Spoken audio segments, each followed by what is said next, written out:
Hey, so now we got the clear on this thing, and I want to show you a couple things idea, because you've seen some video of what I was doing, and some people was like, oh, that's probably a bad idea, but let me show you. So these doors right here, starting here, they look great, okay? They're good, nice and clean. There's no run, no trash. It looks pretty good.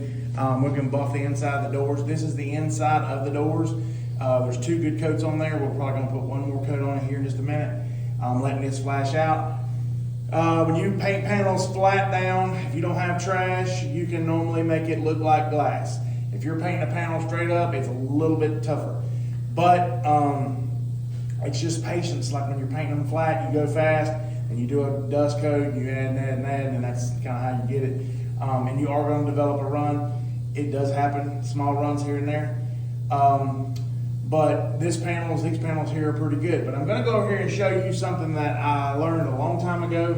It's an old school trick on hot rodders deal where you can fix panels, and I'll explain what I did. So this here, intentionally, I ran. And here's the reason why. So this panel's vertical, and in this tunnel area, you're not going to get a lot of coverage because of the bar that's in here right here. And I don't want to have to go back and repaint this.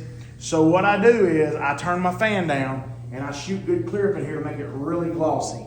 And then I just work it down and I kind of waterfall it off and let it drip off the panel. And then they call that slick it off the panels, what the old schools used to call it. There's several different terms, but run it till in the floor or run it off in a gun or whatever they call it. But I've watched some painters do this, and it's pretty neat. So what happens, as long as you don't have the big balls at the end, this is easy to sand out and fix. So once this is up, we'll sand this out and everything. Now these right here, we'll have to sand and cut. You can cut these with a razor blade. I can show you all these little tricks once we get it back together. But we'll cut and buff this one section right here. I did not do the whole truck this way. I did not do the whole panels this way. I just did this panel because you can't get in here. When I'm doing this right here, and then you get dry spray and dust spray, and you don't want that. So that's happened a lot more than anybody would like to admit in hard areas. Can't get that in there. So if you're intimidated on that, I mean, I don't really care because I know I can cut that off and buff it, and it'd be perfect. The problem with that is if you have a big ball at the end, like a ice drop tear at the end of it, or it's hanging off the panel, you can take a razor blade and cut that off. But if you have that big teardrop at the end of it, something like this, these will flow out. These here will flow out pretty much, but you'll have a little bit of ice ball at the end of it. Those right there, we can take a razor blade and kind of sand them back and get them back. But 800 will blend that right in. And then you can just bust it, with a little buffer and just knock it off. So most of this will flow out, and the more wet. So what people think a lot of times is when you're spraying this, you get a run, you're like, oh, that's really, you need to keep running it, because especially now, let me correct myself.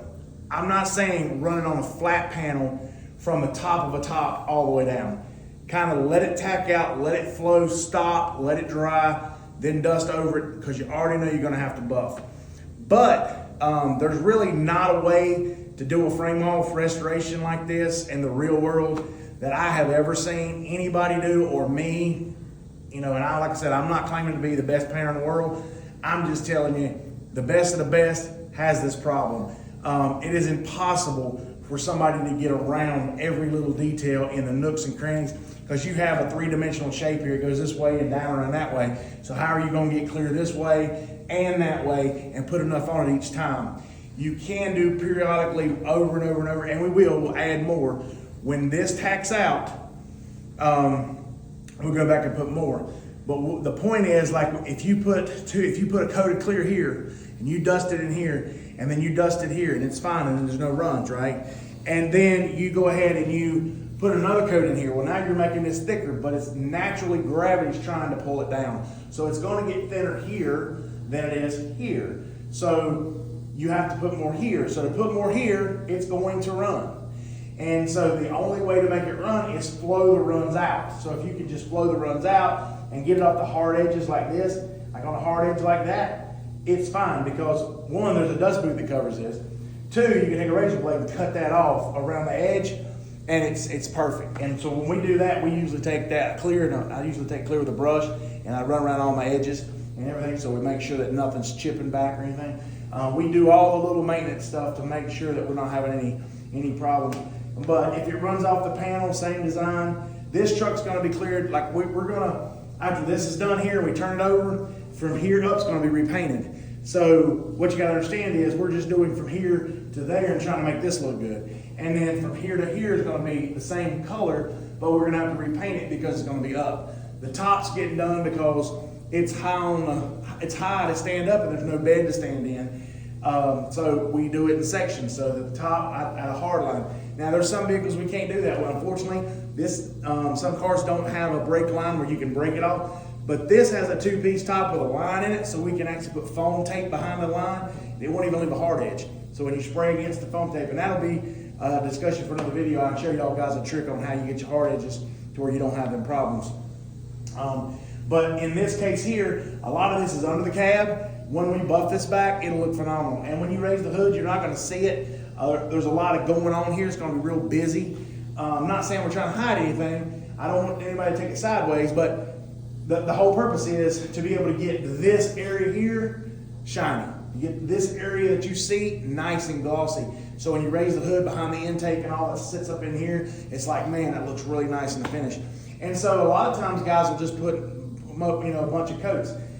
Technically, there's only one coat right here because the two coats that I put on ran down there. So I'm going to let this flash. I'm going to come back and put two more coats on. And I may put 2 or 3 coats here extra that I wouldn't put on everything else because I want this to gloss off. Then, when I set it on the frame down there, we can buff all this before we slide it up to the motor. So all this is buffed, prepped, and is really pretty before we slide it to the motor. And then once it's slid to the motor, you got the backdrop. Because you got to imagine, this is silver, you're going to have a black intake and a black engine. Man, this is going to pop. But you got to get clear in here, and there's really no other way to do it. We've tried to put them on the dollies and spray them flat, have the same problem. They want to run this way. So I've just learned to pick and choose my battles. I would much rather do this on a rotisserie where I can get every bit of everything, all the nooks and crannies, all the clear in every spot I need to get it to up in the drip rail areas and really thick where there's no dry spray. I would rather do this and have to sand a little bit out versus missing spots, whatever, that didn't have coverage or didn't get clear on it, because that will cause a trouble down the road with lifting and separation and delamination and all that stuff. But I will tell you already, in here, you can see just a little bit I've talked, it's already flowed out, a good bit. So you got to figure, like, this is flowing out already pretty good. And so once this tacks, and it's about 82 degrees in the booth right now, and so once this tacks out, kind of where I can touch it, it's kind of tacky, then I'm going to come back in here and I'm going to spray it again. And it'll pick the same run up and it'll run down beside the same run, wherever the design of the run is. It'll come down right beside it again, and that's perfectly fine because that gives me more material to be able to cut off. So remember, if you're trying to paint, this is a DIY situation. I'm just giving some hints for the guys that just say, hey, I don't know how to paint whatever, I want to try it myself. If you find yourself in a bind, you can come call me, come see me. I can help you fix it when you paint it. Help you buff it, do whatever, we got you. But the main thing is, I want y'all to know that from my standpoint, what I have learned over the years, it is better to do it this way. Cut off what you don't need, add to what you need, and that way you get good coverage on everything. And at the end of the day, you give the customer a good product. So they have it. Yes, it's not pretty, and yes, it's not textbook correct, but realistically, what is textbook correct? I mean, you spend all your life going to school and getting all these books and everything, and then you can't come in here and can't even squeeze a gun. So I've had those people too. So all that I'm doing here is self-taught. So this is all self-taught, just by trial and error and wasting a lot of paint, wasting a lot of clear. So just FYI guys, just telling you that this is not textbook, but I promise you this is the only way really to get it in there and make this area look really good. I do have a little dry spray in there I am going to correct, but I'm waiting on it to flash because if I just keep putting it on there, man, I'm just wasting this, just running off on the floor. But I will tell you, this thing is going to be nice. The bottom got slicked off pretty nice. I put 3 coats down on the bottom, letting it flash. I put 3 coats down there, another couple coats here, And then the doors, I'll put one more really good coat, slick coat on them, and then I'll wait on this stuff to dry. Then we'll marry the doors and we'll continue on with this process. So just stay with us on the 67 C10 build, man. This is still, we're going somewhere with this thing. It's gonna be nice. Just trying to get through the battles of this color match back and forth in this white and silver. But once it's done, it's gonna look good. So just stay with us and we'll go from there. Hey, now we got the last coat of clear on this thing. It's getting later in the day. We finally got the last coat of clear on the front, the hood and the doors and everything. And this is ready to be flipped. Quick as this dries, we can flip this over. Then we can start putting the doors on, laying out the door jambs. We'll do that. The silver, tape off the white and silver and tape that and paint it. And then we'll hang the doors and then paint everything on the outside. We'll back tape the inside once it's finished. And we'll paint the doors on the outside, and it'll be a completed cab with the doors aligned and adjusted in the paint booth on the rotisserie. Tomorrow morning, we'll come in before we do anything, and we will cut all the runs off the face of this and buff it. We'll cut the runs and run up down with 800 and 1,000 and get it slicked off in the front. That way, if we burn through, we can fix it right here. Because now that we got clear on it, if we burn in any case, we don't have to bring it back. So we can go ahead and buff this whole area. This will be completely done, sanded and all, re-cleared. If we need any touch up, it'll be done here. It is assembled, then we'll put the foam on the edges, take it straight down there to assembly, marry it to the chassis, and then we'll go from there. What I do like about this is not laying any kind of dust nibs or anything, really doesn't get encapsulated in it.